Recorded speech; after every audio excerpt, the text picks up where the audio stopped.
विद्यार्थी मित्रों नमस्कार। हूँ राजेन्द्र पडियार सामाजिक विज्ञान विषय में यूट्यूब चैनल में आप सर्व विद्यार्थी मित्रों हार्दिक स्वागत करूँ छूं।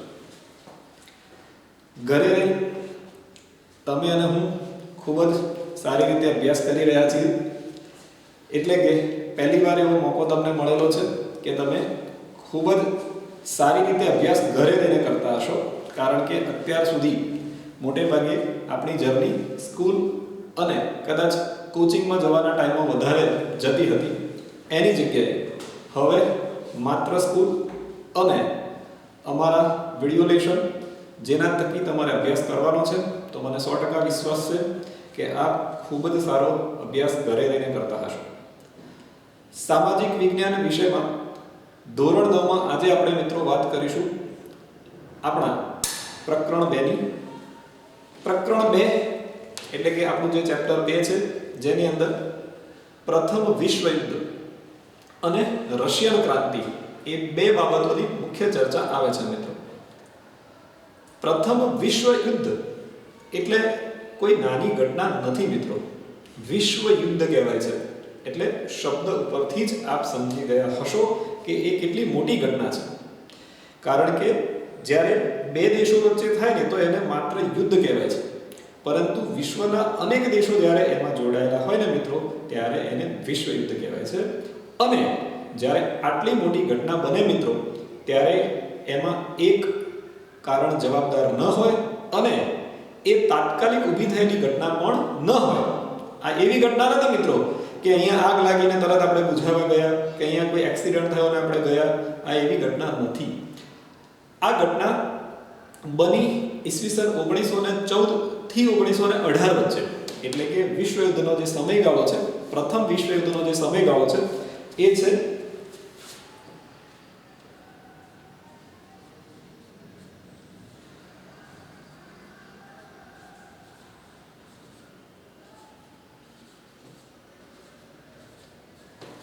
એનો જે સમયગાળો છે મિત્રો એ છે 1914 થી 1918 વચ્ચે। આ સમયની અંદર આ મોટી ઘટના બની। તો શું આ ઘટના તાત્કાલિક બની હશે? તો ચોક્કસ આટલી મોટી ઘટના આપણે અગાઉ કહીએ આ કોઈ આગ લાગવાની કે કોઈ આકસ્મિક ઘટના નથી કે તાત્કાલિક બની જાય। તો એના માટે કેટલાક એવા કારણો જવાબદાર છે કે જેની આપણે ચર્ચા કરવી પડશે અને એ કારણો અથવા તો એ ઘટનાઓ છે એ તાત્કાલિક બનેલી નથી, એટલે આપણે એ પૂર્વ ભૂમિકામાં જવું પડશે કે કઈ રીતે કયા કારણો એવા સર્જાયા, કઈ એવી ઘટનાઓ બની કે જેથી કરીને આટલી મોટી વૈશ્વિક ઘટનાએ આકાર લીધો। તો આવો આપણે એને સમજીએ। પહેલા ચાર શબ્દો મિત્રો આપણે સમજવાના છે। એક સંસ્થાન, બે સામ્રાજ્યવાદ, ત્રણ ઉગ્ર રાષ્ટ્રવાદ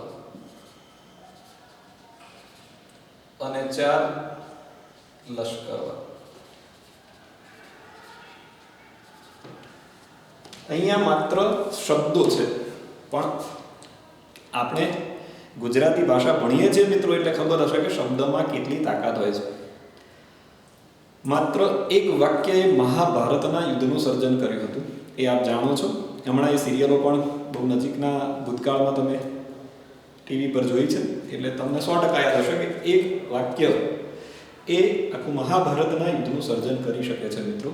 એવી રીતે આ ચાર શબ્દો કહેવા ખાતરા શબ્દો છે, પણ આમણે જ આવી મોટી વૈશ્વિક ઘટનાની જે ભૂમિકા છે એને તૈયાર કરી હતી।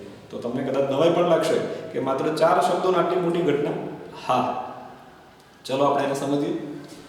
સૌથી પહેલો જે શબ્દ છે સંસ્થાનવાદ। હવે સંસ્થાનવાદ એટલે શું મિત્રો? તો સંસ્થાનને આપણે વેપારી કોઠી અથવા તો વેપારી મથક કહીએ, અને વાદનો મતલબ છે સ્પર્ધા। દરેક શબ્દની પાછળ જે વાદ છે ને એનો અર્થ અહીંયા આપણે કરવાનો છે સ્પર્ધા, એવો મતલબ અહીંયા કરવાનો છે। તો પ્રથમ વિશ્વ યુદ્ધ ભલે થયું 1914માં, શરૂ ભલે 1914માં થયું, પરંતુ એની ભૂમિકા ઘણા વર્ષો પહેલાની છે. યુરોપના જે દેશો છે કે જેમણે એશિયા અને આફ્રિકા ખંડના ઘણા બધા દેશો ઉપર પોતાનું પ્રભુત્વ સ્થાપિત કર્યું હતું. આ પ્રભુત્વ સ્થાપિત કરવાના લીધે ઘણા દેશો આ યુરોપીય દેશો વિરુદ્ધ છંછેડાયા હતા. એમના વિરુદ્ધ એમને રોષ હતો અને એનું જ કારણ આ પ્રથમ વિશ્વ યુદ્ધ કહી શકાય. પરંતુ આપણે એ સમજવું જરૂરી છે કે કેવી રીતે યુરોપીય દેશો આ આફ્રિકા અથવા તો એશિયાના દેશોમાં પહોંચ્યા હતા. તો એના માટે પહેલો શબ્દ છે સંસ્થાનવાદ. સંસ્થાન એટલે વેપારી કોઠી અથવા વેપારી મથક અને વાદ એટલે સ્પર્ધા. તો ભારતનો ઇતિહાસ આપણે જાણીએ છીએ. આપણે આખા વિશ્વની વાત નહીં કરીએ ઉદાહરણ માટે, પરંતુ આ પહેલો પાઠ જો અભ્યાસ કરી ચૂક્યા હશો 9મા ધોરણમાં, તો આપને ખબર હશે કે પ્રથમ પોર્ટુગીઝો, ત્યારબાદ હોલેન્ડના ડચ, ત્યારબાદ ડેનિશ, અંગ્રેજો અને ફ્રેન્ચો, આ રીતે યુરોપિયન પ્રજાઓએ ભારતમાં પોતાના વેપારી મથકો સ્થાપ્યા હતા. ચોક્કસ આપને ખબર હશે. એનો મતલબ કે એક પ્રજા વેપારી મથક એટલે કે વેપારી કોઠી સ્થાપવા એટલે કે સંસ્થાન સ્થાપવા માટે જ્યારે આવી, તો એના પગલે પગલે યુરોપના બીજા દેશના લોકો પણ સંસ્થાન સ્થાપવા માટે ભારતમાં આવ્યા. આવી રીતે આફ્રિકામાં પણ ગયા અને અન્ય જગ્યાએ ગયા. તો આ પહેલા મુદ્દાને 100% સમજી ગયા હશો કે સંસ્થાન સ્થાપવાની એટલે કે વેપારી કોઠી સ્થાપવાની સ્પર્ધાથી આ ઘટનાની શરૂઆત થઈ. હવે એ વેપારી કોઠીની સ્પર્ધા શેમાં આવી? તો સામ્રાજ્યવાદમાં આવી. સામ્રાજ્યનો મતલબ અહીંયા આપણે શું કરવાનો છે? તો પ્રદેશ, એટલે કે એક પ્રજાએ એશિયાના કોઈ દેશનો એક પ્રદેશ જીત્યો અથવા આફ્રિકા ખંડના કોઈ દેશનો એક ભાગ જીત્યો, એટલે બીજી યુરોપીય પ્રજા ત્યાં પહોંચી ગઈ, એણે બીજો પ્રદેશ જીત્યો. તો આ સ્પર્ધાને આપણે સામ્રાજ્યવાદ કહીએ છીએ. એનું એક્ઝામ્પલ તમને ખબર જ છે કે ભારતમાં પોર્ટુગીઝોએ ગોવા, તો અંગ્રેજોએ સમગ્ર ભારત, તો ફ્રેન્ચોએ કેટલાક પ્રદેશો જીત્યા. તો આ જે સ્પર્ધા યુરોપીય પ્રદેશો વચ્ચે થઈ, બીજા દેશમાં જઈ અને ત્યાં સામ્રાજ્ય સ્થાપવું, આ વાદને સામ્રાજ્યવાદ એટલે કે સામ્રાજ્ય વિકસાવવાની, પોતાના માટે વધારેમાં વધારે પ્રદેશો જીતવાની આ સ્પર્ધાને કયો વાદ કહેવાય? તો સામ્રાજ્યવાદ. ત્યારબાદ ત્રીજો મતલબ છે ઉગ્ર રાષ્ટ્રવાદનો. 8મા ધોરણથી તમે શીખી ગયેલા છો કે રાષ્ટ્રવાદ એટલે શું? તો રાષ્ટ્રવાદ એટલે પોતાના દેશ પ્રત્યે એકાત્મકતા અને ગૌરવની ભાવના, અને જરૂર પડે ત્યારે તન, મન અને ધન ન્યોછાવર કરવાની જે ભાવના છે ને, એને કહેવાય રાષ્ટ્રવાદ. પરંતુ અહીંયા આપણે કયા રાષ્ટ્રવાદની વાત કરી છે? ઉગ્ર રાષ્ટ્રવાદ. મિત્રો, પોતાના દેશ પ્રત્યે માન હોવું, સન્માન હોવું, બલિદાન આપવાની, ત્યાગ, સમર્પણની ભાવના એ બરાબર છે. પરંતુ અહીંયા વાત માત્ર પોતાના દેશની નથી. જ્યારે એ રાષ્ટ્રવાદ અતિશય સંકુચિત સ્વરૂપ ધારણ કરે છે ત્યારે એને ઉગ્ર રાષ્ટ્રવાદ કહેવાય છે. અને એ પણ તમે ભણી ગયા છો 8મા ધોરણમાં પણ કે ભારતના ભોગે ઇંગ્લેન્ડને સમૃદ્ધ કરવાની અંગ્રેજોની જે નીતિ હતી ને, એને ઉગ્ર રાષ્ટ્રવાદ કહેવાય. એટલે કે બીજા દેશના ભોગે મારા દેશને સમૃદ્ધ કરવો, બીજા દેશની સ્પર્ધા કરવી, એની ઈર્ષા કરવી, એને તિરસ્કાર કરવો અને માત્ર મારા દેશનું સારું ઈચ્છવું, આને કહેવાય ઉગ્ર રાષ્ટ્રવાદ. અને એ જ્યારે યુરોપીય દેશોમાં પેદા થયો ત્યારે ક્યાંક અને ક્યાંક પ્રથમ વિશ્વ યુદ્ધની ભૂમિકાનું સર્જન થયું હતું. અને લાસ્ટ જે આપણો શબ્દ છે એ લશ્કરવાદ. મિત્રો, લશ્કરવાદની વાત આવે એટલે બે શબ્દો આપણી સામે આવશે. એક શસ્ત્ર અને બીજું સૈન્ય. કોઈ દેશને વૈશ્વિક લેવલે બળવાન બનવું છે તો એની પાસે સૌથી વધારે બે બાબતો જરૂરી છે. એનો શસ્ત્ર મજબૂત હોવો જોઈએ, એટલે કે શસ્ત્રની દ્રષ્ટિએ એ વધુ સુરક્ષિત હોવો જોઈએ દેશ, અને એની સૈન્ય તાકાત પણ વધારે હોવી જોઈએ. હમણાં જ રાફેલ આપણે એટલા માટે અહીંયા મંગાવ્યું ફ્રાન્સથી, કારણ કે આપણી સંરક્ષણ તાકાત, આપણી સૈન્ય તાકાત, આપણી લશ્કરી તાકાત વધે. આ એક દેશે શસ્ત્રો અથવા તો સૈન્ય વધારવાની જે સ્પર્ધા શરૂ કરી એને લશ્કરવાદ કહેવાય છે. અને આ પ્રથમ વિશ્વ યુદ્ધ માટે એટલા માટે જવાબદાર છે મિત્રો, કારણ કે એક દેશ, માની લો કે આપણો પડોશી દેશ પોતાના શસ્ત્રોના જથ્થામાં વધારો કરશે, પોતાના લશ્કરમાં વધારો કરશે, તો મજબૂરીમાં આપણે પણ આ કામ કરવું જ પડશે. છેવટે એકબીજાથી શું પેદા થશે? શંકા, કુશંકા અને ક્યાંક ઘર્ષણ પેદા થશે. નાના નાના યુદ્ધો શરૂ થશે અને એ છેવટે મોટા યુદ્ધમાં પરિણમે છે. એટલે અહીંયા મારો જે મુખ્ય આશય હતો મિત્રો સમજાવવાનો, કે જે પ્રથમ વિશ્વ યુદ્ધ થયું, જે મોટી વૈશ્વિક ઘટના કહેવાય છે, એ કોઈ તાત્કાલિક ઊભી થયેલી ઘટના નથી. હું વારે વારે કહું છું, કોઈ પણ મોટી ઘટના જ્યારે આકાર લે છે ત્યારે એના માટેના કારણો છેક નીચેથી અથવા તો ઘણા લાંબા સમયથી મિત્રો શરૂ હોય છે. અને આપણે જે 4 શબ્દો સમજ્યા એ એટલા માટે સમજ્યા કે સમગ્ર પાઠની અંદર આ 4 શબ્દો જ મહત્વના છે, કે જેના કારણે જ ક્યાંક અને ક્યાંક આ ઘટનાએ, આ મોટી વૈશ્વિક ઘટનાએ આકાર લીધો હતો. હવે મિત્રો આપણે જે મુદ્દો સમજવાનો છે પાઠના અનુસંધાનમાં, એમાં આપણો જે પ્રશ્ન આવે છે, આપણો જે મુદ્દો આવે છે પહેલો, એ છે પ્રથમ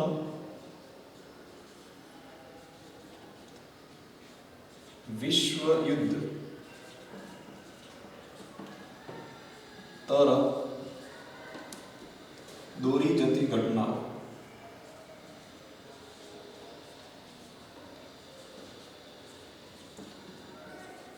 એટલે કે પ્રથમ જે વિશ્વ યુદ્ધ થયું, તો એના માટે એવી કઈ મહત્વની, આ શબ્દોની વાત હતી, હવે ખરેખર એવી કઈ ઘટનાઓ હતી નાની નાની જે આપણને પુસ્તકમાં આપેલી છે, એના અનુસંધાનમાં આપણે જોઈએ છીએ. તો એમાં મુખ્ય 3 મુદ્દા આપણને આપેલા છે. પ્રથમ છે પશ્ચિમ યુરોપ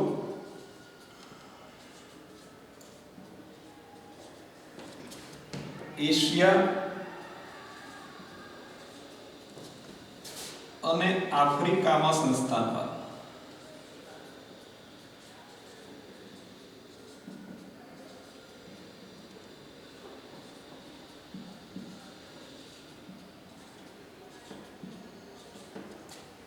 ઉપરના જે મુદ્દાઓ આપણે તમને સમજાવ્યા છે એ હવે આવશે, કે પશ્ચિમ યુરોપના દેશો, એટલે કે યુરોપની અંદર પશ્ચિમ યુરોપમાં પહેલા સંસ્થાનવાદની શરૂઆત થઈ હતી, ત્યારબાદ ધીરે ધીરે આ એશિયા અને આફ્રિકા સુધી આવી.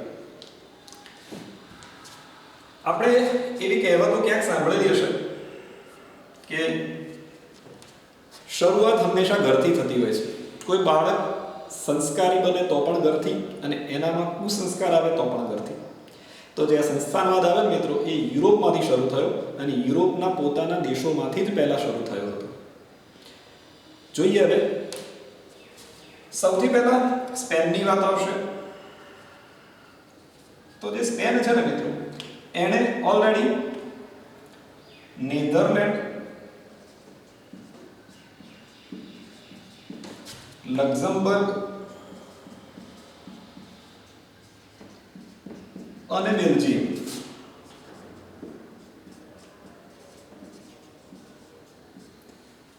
એના પર પોતાનો કબજો સ્થાપિત કર્યો હતો.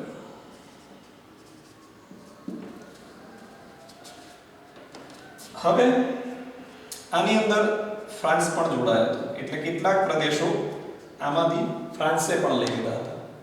અને પોર્ટુગલ, જેનો શાસક બિનવારસ મૃત્યુ પામ્યો, એટલે પોર્ટુગલ પર પણ સ્પેનનું પ્રભુત્વ સ્થપાયું. એટલે આમાંથી એક સરસ હેતુલક્ષી સવાલ તમારો બનશે કે સંસ્થાનો સ્થાપવાનો ઇજારો 6 દાયકા સુધી કયા યુરોપીય દેશ પાસે રહ્યો? તો સ્પેન પાસે. અહીંયા તમને સમજાવવાનો પ્રયત્ન કરું.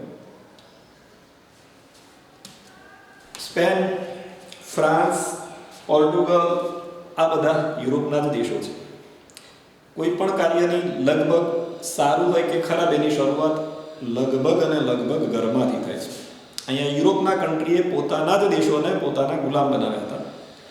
સ્પેને નેધરલેન્ડ, લક્ઝમબર્ગ અને બેલ્જિયમ એના પર પોતાનો કબજો કર્યો. કેટલાક પ્રદેશો એમાંથી ફ્રાન્સે લઈ લીધા. અને પોર્ટુગલનો શાસક બિનવારસ મૃત્યુ પામ્યો. એટલે એવું કહેવાય છે કે એ સ્પેનની સાથે લોહીના સંબંધોથી જોડાયેલો હતો. એટલે પોર્ટુગલ એ પણ કોની પાસે આવી ગયું? તો સ્પેન પાસે.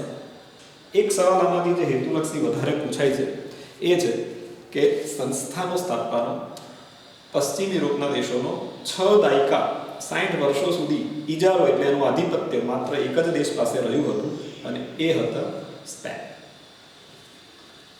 ત્યારબાદ ફ્રાન્સ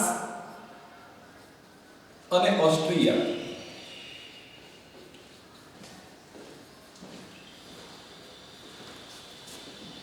આની પ્રદેશ ભૂખનો શિકાર એટલે ઇટાલી અને જર્મની બન્યા. હજુ પણ આપણે યુરોપના દેશોની જ વાત કરીએ છીએ મિત્રો કે જે ફ્રાન્સ અને ઓસ્ટ્રેલિયા નથી, ખાસ ધ્યાન રાખજો, એમનો પ્રદેશ ભૂખ એટલે કે એમણે ઇટાલી અને જર્મન રાષ્ટ્રોને પોતાના ગુલામ બનાવ્યા. એટલે ફરીથી આ સંસ્થાનવાદની શરૂઆત ઘરમાંથી એટલે યુરોપમાંથી જ થઈ. પછી એવું બન્યું કે આ જેટલા પણ રાષ્ટ્રોના નામ આવી ગયા, France, Austria, Italy, Germany, Spain, Portugal, આ બધા દેશો ધીરે ધીરે સ્વતંત્ર થયા. અને જ્યારે આ બધા દેશો આફ્રિકા અને એશિયામાં સંસ્થાનો સ્થાપવા માટે ગયા ત્યારે આ ગુલામ થયેલા દેશો સ્વતંત્ર થઈ અને પોતાના અગાઉના માલિકોના પગલે ચાલ્યા. એટલે એ પણ આ એશિયા અને આફ્રિકામાં સંસ્થાન સ્થાપવા માટે પહોંચી ગયા. એટલે પ્રથમ વિશ્વ યુદ્ધ માટે જવાબદાર જો આપણે કોઈને ચોક્કસ રીતે ગણવા હોય તો એ યુરોપીય રાષ્ટ્રોને ગણાય. કારણ કે જે પ્રથમ શબ્દ આપણે સમજ્યા સંસ્થાનવાદ, એની શરૂઆત ત્યાંથી થઈ અને પછી ધીરે ધીરે આગળ વધી. મિત્રો, આપણો જે બીજો મુદ્દો અથવા બીજી ઘટના છે એ છે એશિયામાં સંસ્થાન.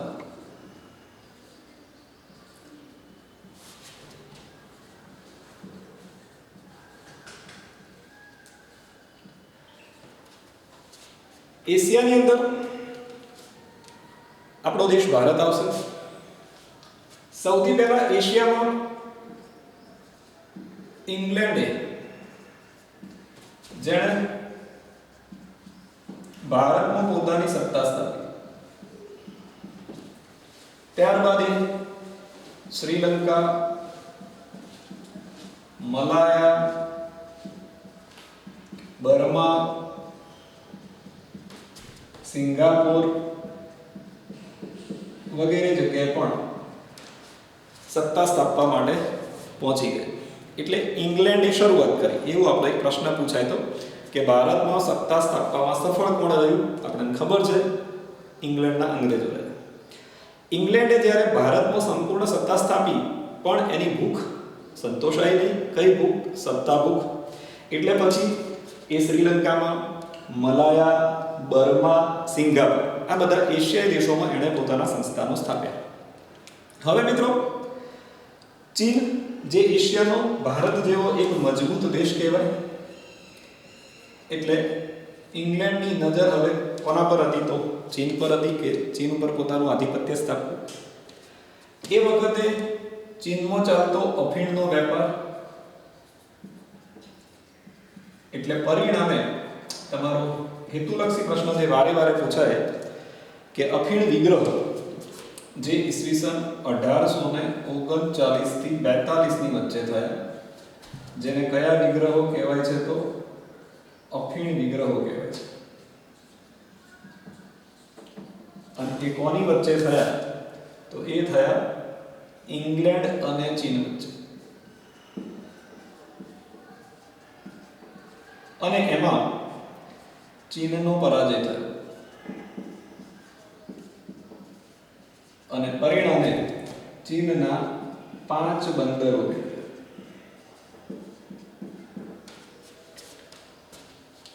અહીંયા કયો વાદ આવ્યો?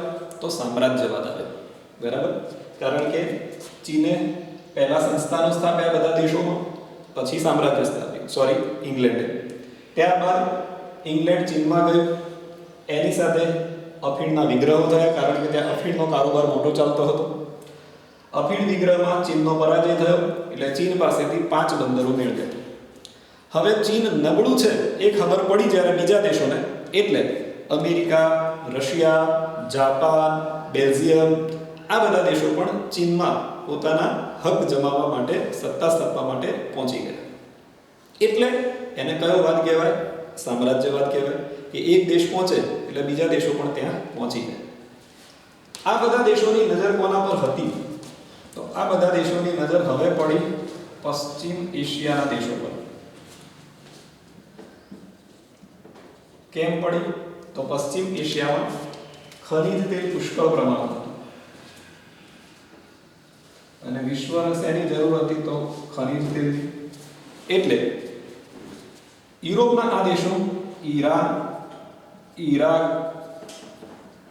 કુવૈત, બહેરીન, સાઉદી અરેબિયા વગેરે દેશોમાં પહોંચી અને ત્યાં ખનિજ તેલના પોતાના હકો પ્રાપ્ત કરવાની કોશિશ કરી.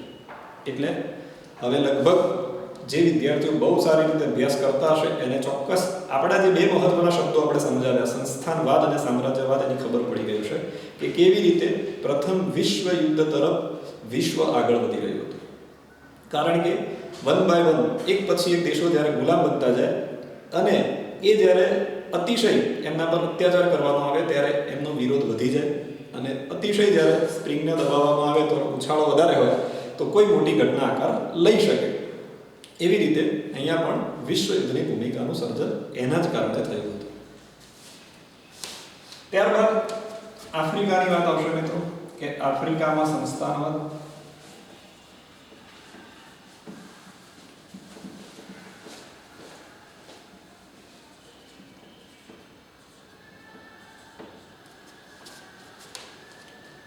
પહેલા જ હેતુલક્ષી સવાલ આપેલો છે તમને. આફ્રિકામાં સૌ પ્રથમ સંસ્થાન કોણે સ્થાપિત? તો એ ડચ પ્રજાએ સ્થાપિત.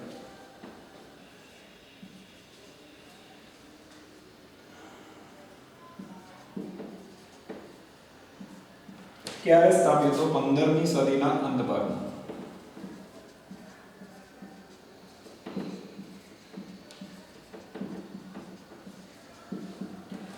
એટલે અહીંયા પણ યુરોપીય પ્રજા પહોંચી ગઈ આફ્રિકામાં.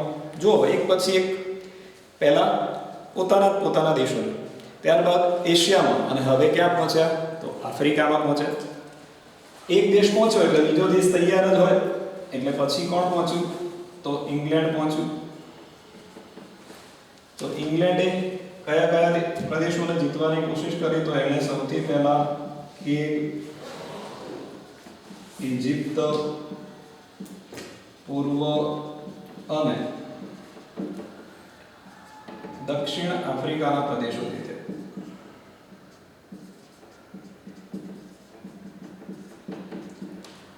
હવે ઇંગ્લેન્ડ પહોંચે એટલે ફ્રાન્સ તૈયાર જ હોય.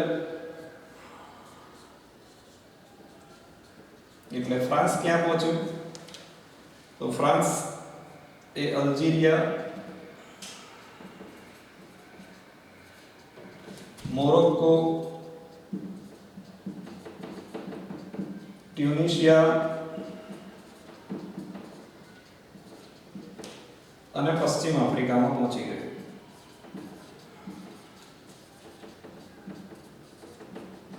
આ યાદ રાખવા થોડાક અઘરા છે તમારા માટે, એટલે ટ્રાય કરવાનો તમારે બેસ્ટ કે વધારેમાં વધારે દેશો કોણે જીત્યા આફ્રિકાના એ પ્રયત્ન કરવાનો છે તમારે.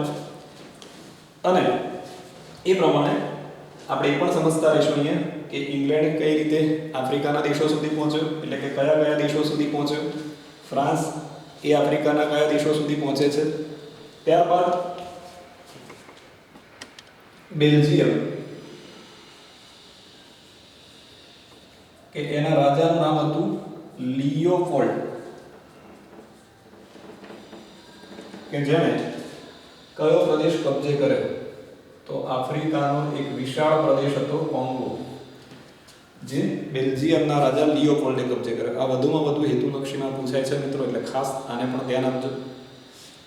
ત્યારબાદ રાતા સમુદ્રની આજુબાજુના જે વિસ્તારો હતા એણે ઇટાલીએ કબજે કર્યો.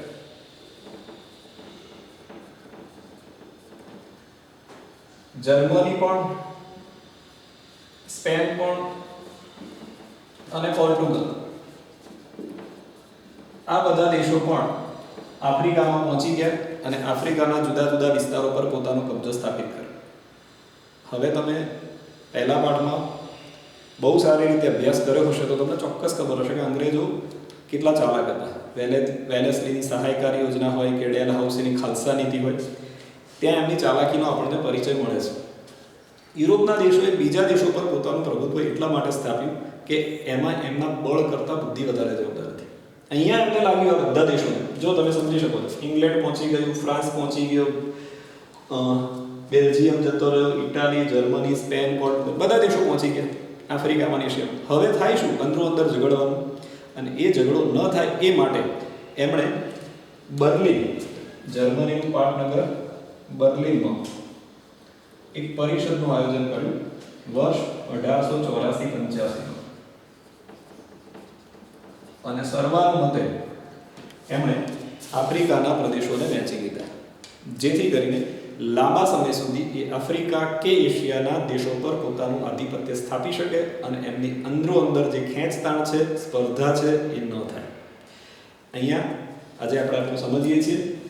આપણો મુખ્ય મુદ્દો મિત્રો આજે એ હતો કે પ્રથમ વિશ્વ યુદ્ધ જેવી જે મોટી ઘટનાએ આકાર લીધો, તો એ ઘટના એ કોઈ તાત્કાલિક ઘટના ન બને, કારણ કે 4 વર્ષ સુધી યુદ્ધ ચાલ્યું. 1914 થી 1918માં જે ઘટના બનતી હોય એ તાત્કાલિક ન બની હોય.